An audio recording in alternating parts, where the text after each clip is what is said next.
Hello mga kagandang buhay! Kasama ko ngayon si Tracy. At pupunta po kami sa aming cattle farm.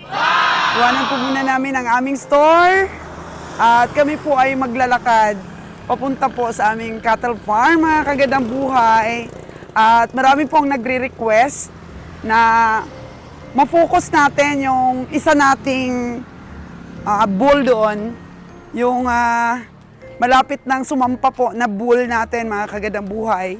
May nag-request po na tutukan natin kasi interesado siyang bilhin ang ating bull na inaalagaan sa ating farm.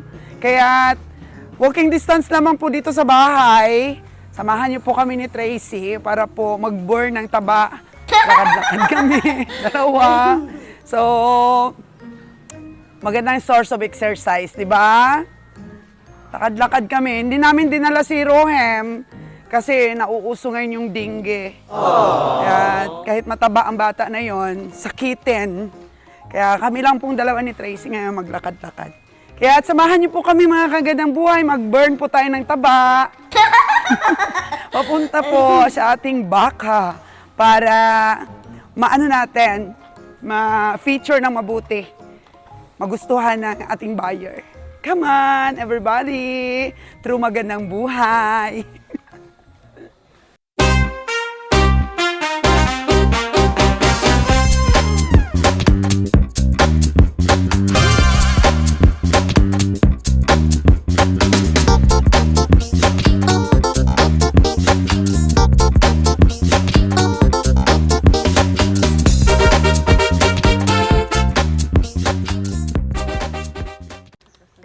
Minutes away from our home, mga kagandang buhay. Dito po kami sa bandang likod dumaan. May nakita kaming kambing, medyo may lahi na po ito. Oh.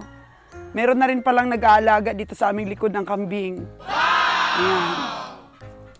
Mukhang may lahi na anak. Ang taas, no?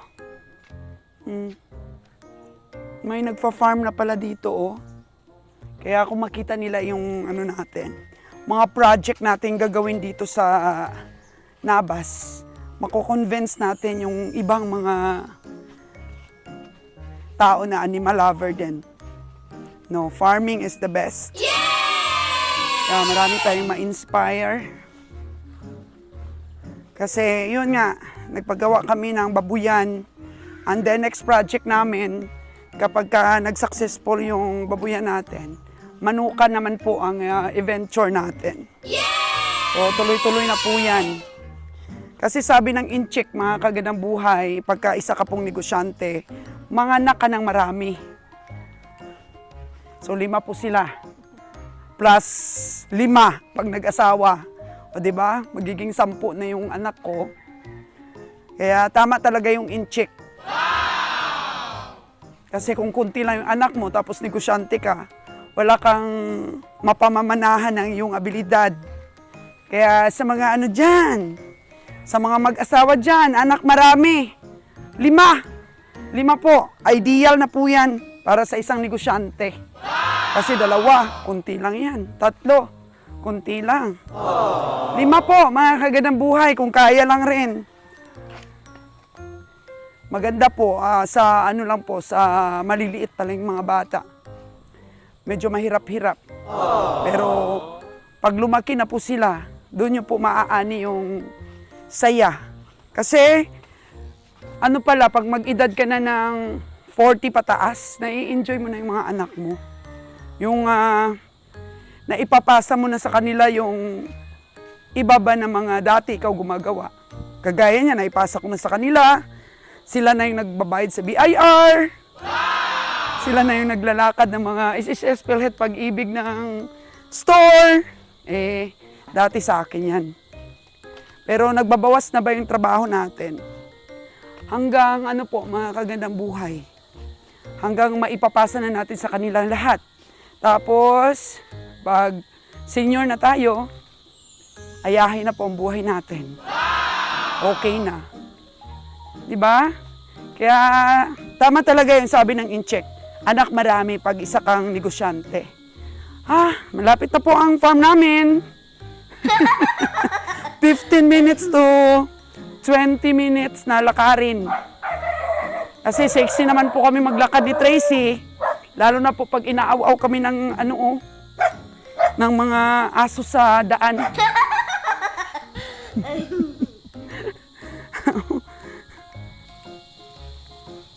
Dito na po tayo sa ating farm. Naalala niyo pa ba yung asula?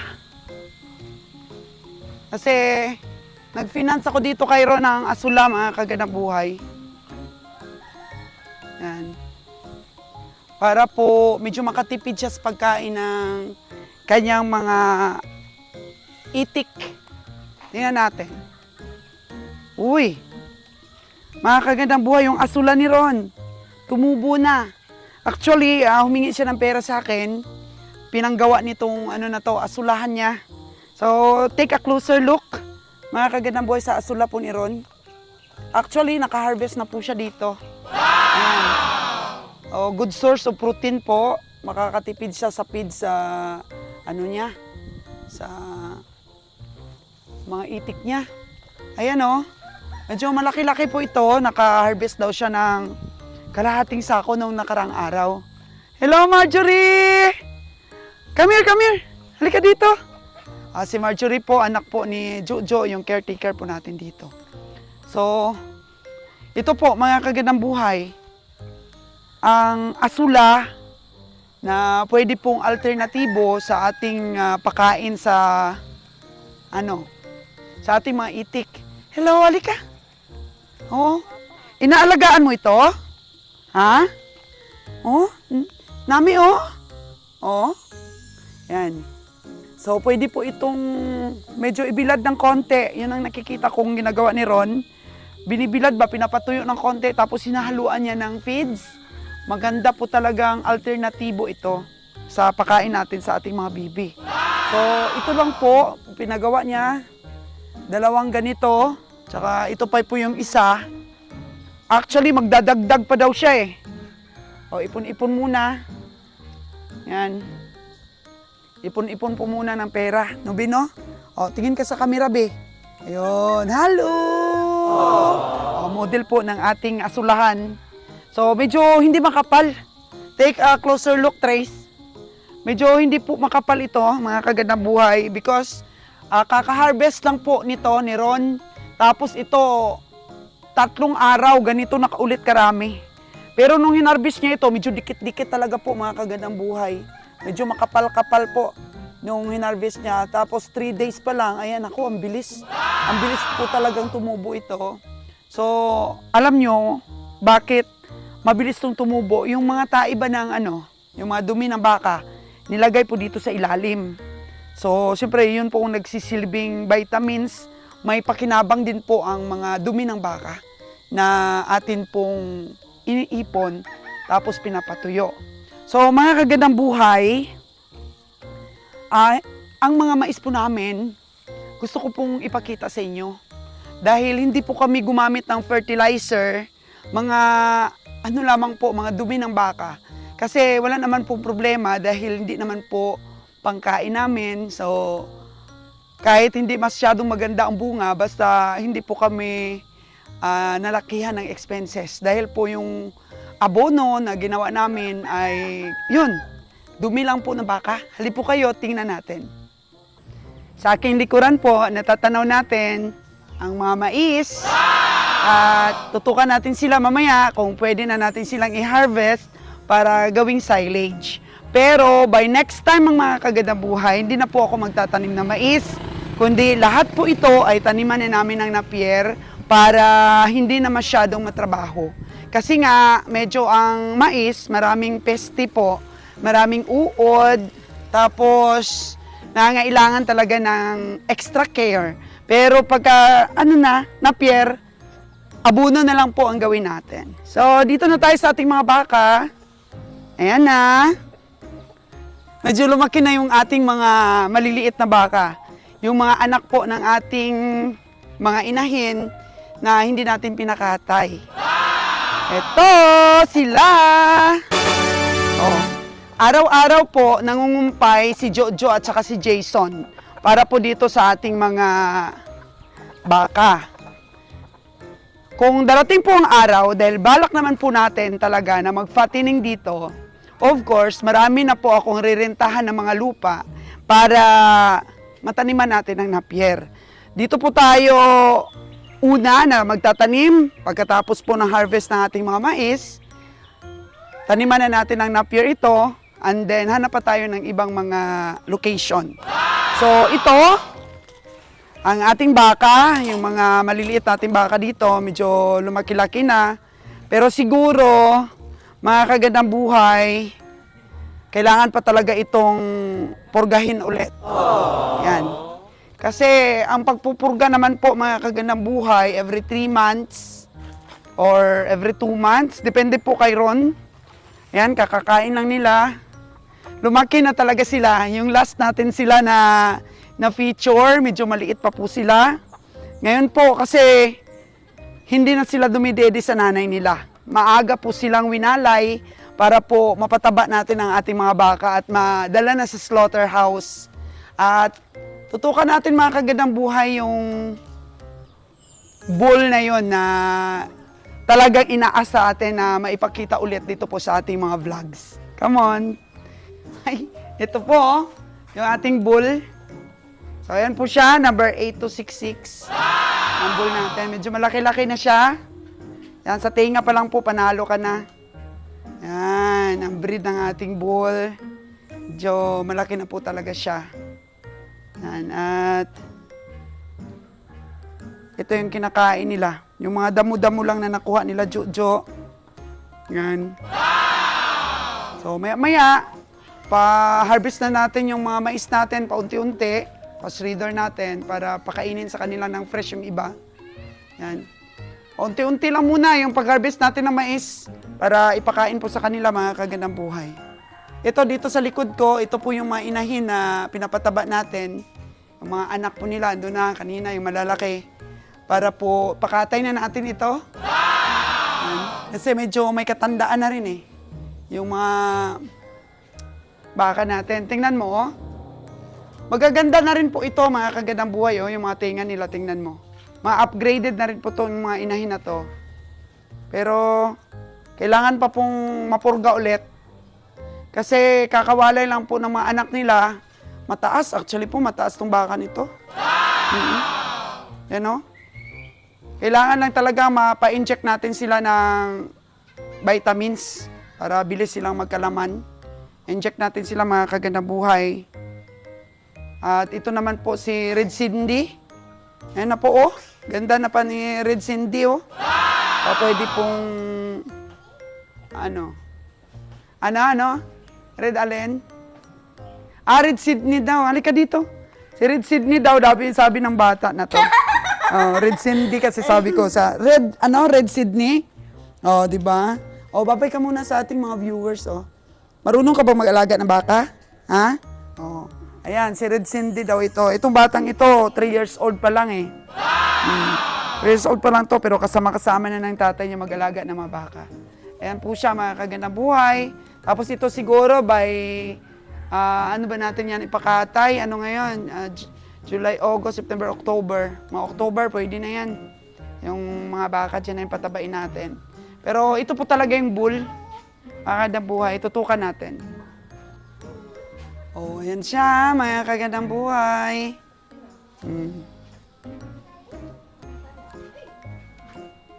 Ayan po, yung ating bull dito. Kasi sabi ni Kabiang Roger, gusto niyang makita daw ng buyer. Gusto makita ng malapitan ba? Kasi, oo, bull nga yan. Indo-Brahman. Busog po siya, mga kagandang buhay. Busog, kakakain lang. Ayan po, yung araw-araw nilang kinukuha dun sa farm. Malakas din sila kumain nito, Ray. Oo. So, ipapaharvest natin na paunti-unti yung ating mga mais, mga kagandang buhay, para ipakain. So, upisahan natin bukas. Harvestin, taka pakain sa kanila. Puro mais po yung pakain natin sa kanila na fresh. Kasi kunti lang naman to, mga 1 linggo lang siguro pakain sa kanila itong mga mais na to. Ayan po siya. Hanggang doon po yung mais, oh. Pero hindi po siya masyadong tumaba. Hindi po namin nilagyan ng fertilizer po, mga kagandang buhay, kasi taniman natin ng napier po ito. Hindi na tayo magtatanim ulit ng mais. Bigay natin dito sa ating mga patabain. So, magbigay ako ng instruction bukas na i-inject ito ng vitamins para mabilis po ang paglaki. Ito po, si Red Sydney, ayan, yung kanya pong balikat ay flat. Ayan, maganda pong materialis to. Babae. Lumaki na rin po siya kasi bumili po tayo ng inahin sa DA doon sa Negros. Matanda na po yung inahin na yon, tapos ito po yung anak niya. Hindi po talaga binenta ni Roger kasi palalakihin. Gawing materialis ni Ka Roger kasi maganda. Maganda po siya. Tingnan niyo po yung mga tinga niya. Oh. Tingnan niyo po. Oh. Sa mga taga rito lang, mga kagandang buhay sa Aklan. Gusto niyo ba si Red Sydney? Ayan. Kasi balak naman talaga naming mag-breed, pero hindi pa ngayon, mga kagandang buhay. Medyo malaki po talaga ang puhunan ng pang-breeding. So, kaysa naman po dumami yung mga utang namin sa bank, hintayin na lang po nating matapos yung mga loans. Kaya pwede po itong materialis. Si Red Sydney po, mga kagandang buhay, tsaka itong bull. Yan. Benta ko na rin po siya. Oo, kung sino po may gusto dito kay Red Sydney. Dito lang po sa, dito, hindi na po ibabalik sa Negros. Dito lang po within Antique, Aklan, or Iloilo, Capiz. Ayan. Benta ko na po si Red Sydney, mga kagandang buhay, kasi talagang inalagaan po ito ni Kabeng Roger, di po binenta. Kasi nga, gawing materialis. Pero gusto ko ibenta siya ngayon na dito lang po na farmers. Kasi nasa amin naman po lahat ng pagkakataon na makakuha ulit ng magaganda doon sa Negros. Ito po si Red Sydney, from Department of Agriculture po ito sa Negros. Yan, yung inahin po nila kasi gusto nilang ibenta. So, kasama na yung anak. Medyo kiray, sabihin mo kay Jojo, masikip na yung kanyang tali. Oh, no! Ni Red Sydney. Medyo masikip na, na. Check mo. Check mo, Tre, kung Ayan, Paki-check nga, Ray, yung niya. Medyo siya. Ayan, medyo na yung niya. Tali niya. Check mo nga. Oo, tingnan mo. Bakit hindi napapansin ni Jojo yan? Hala, baka magkasugat-sugat na naman yan. Mamaya pagdating nila, ipa-adjust mo kasi bebenta na natin si Red Sydney po, mga kagandang buhay. Ayan po siya. Ang ganda po ng tinga niya. Kasi from DA po siya, mga kagandang buhay. Yung nanay niya po ay ginawa ring materialis ng DA Negros. Tapos ito po yung pinaka-last niya na anak dahil po siya, medyo matanda na po talaga yung inahin na yon. Kaya ito si Red Sydney. So PM lang po sa aking page, Souls G Vlogs, FB. Sa FB or dito po mismo, PM lang.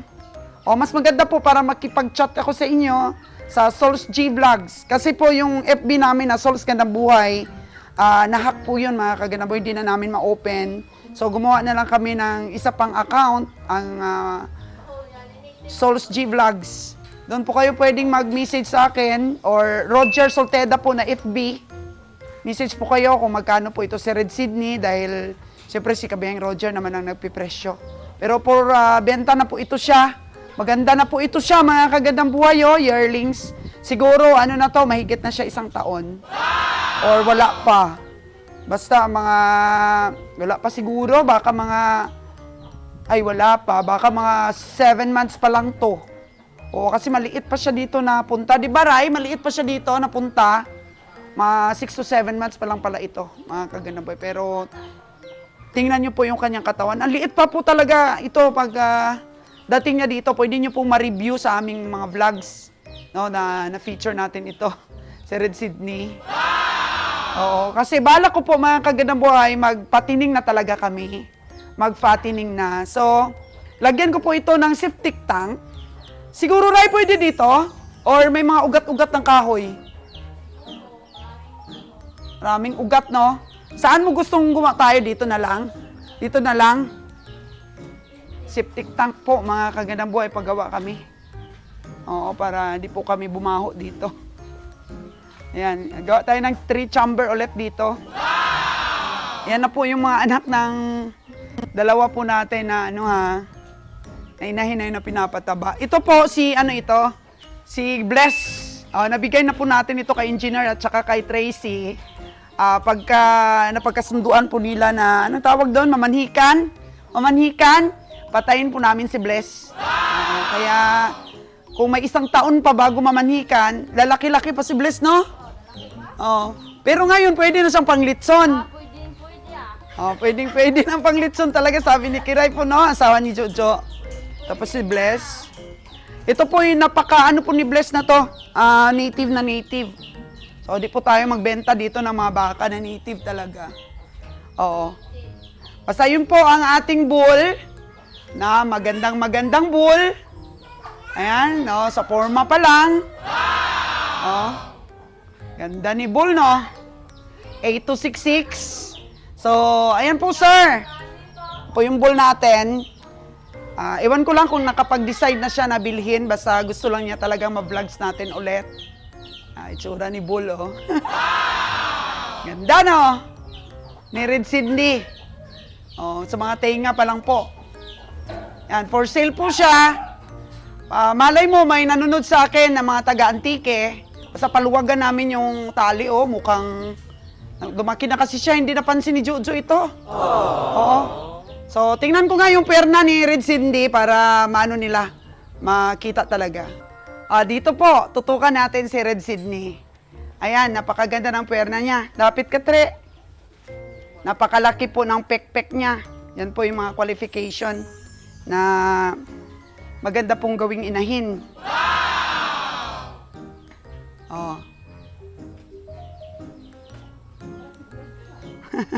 Ito po yung bull natin. Pumasok po tayo dito sa kulungan para maganda po talaga yung video natin. Yan, laki na niya, no? Tsaka napakatikas po ng ating bull na binibinta. At the same time po si Red Sydney. Gwapo, sabi ni baby. Gwapo talaga to. Yan, nagtago na kasi siya. Maganda po ang katawan niya, mga kagandang buhay. Maganda. Ito po yung dalawa nating for sale. Of course, for sale din po yung mga dun, mga puti doon sa kabila. Maamo na kay Kira yung mga alaga niya, Dagdagan natin yung ang alaga mo dito, Ray. Yung mga payat na baka or hindi payat na alagaan natin for 100 days. Tapos, kung magdadagdag tayo ng building, doon na sa bibili nating lupa. Dami pang space nito. Palagyan natin to kay engineer ng yung parang naka-barricade sila. So, ayan. For sale na natin sila, yung mga pang-materialis natin. Ayan, tignan nyo mga kagandang buhay, napaka-perfect ng kanyang pek-pek, So, sa mga taga-antike dyan, baka gusto niyo po si Red Sydney. Maganda pong gawing materialis talaga. Tapos, pa-EI nyo po. Napakalaki po itong baka, mataas kaagad. Napakaganda ng pata, Yan, kung yan po ay siyang kakasta. Nako, ang ganda ng kinalabasan. Dito no Indo Brahman na to. Yan, bata pa po ito si Indo Brahman. Nung dumating po siya dito, nasa mga 7 months lang ang edad. Ilang buwan na tayo ngayon, Ray? May 3 na ba? So, mga 10 buwan pa lang ito. Yan na po siya kalaki. Ito, batang-bata pa po itong si Red Sydney. Kasi maliit lang po talaga siya, parang ganito lang siya. Parang ganito lang ang laki niya nung pumunta dito, no? Yan, si Bless po, native na native yan. Ganyan lang siya kalaki. Ganyan lang siya kalaki.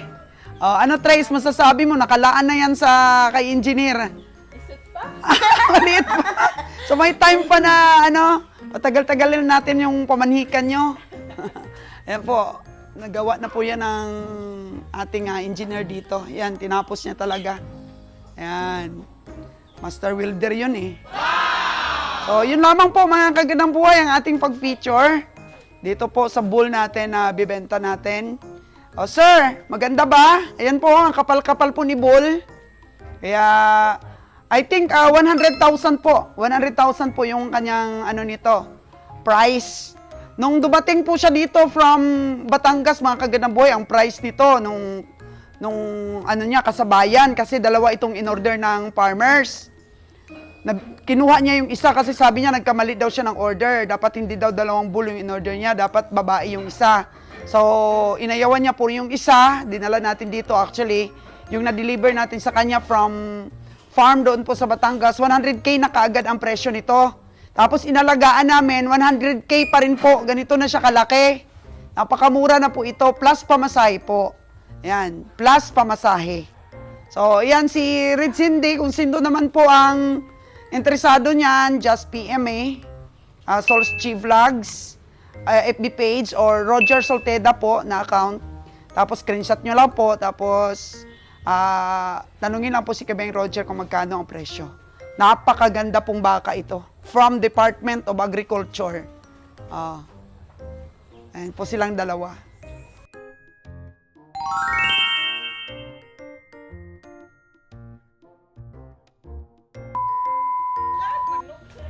Hello mga kagandang buhay. Hey! May iksi na naman itong aso na to. Ayun po mga kagandang buhay ang mga mais sa aking likuran. At check natin mamaya kung pwede na siyang i-harvest para gawin nating silage. Sa tingin ko mga kagandang buhay, hindi tumaba masyado. Samahan niyo po ako mamaya. Ulitin na lang natin.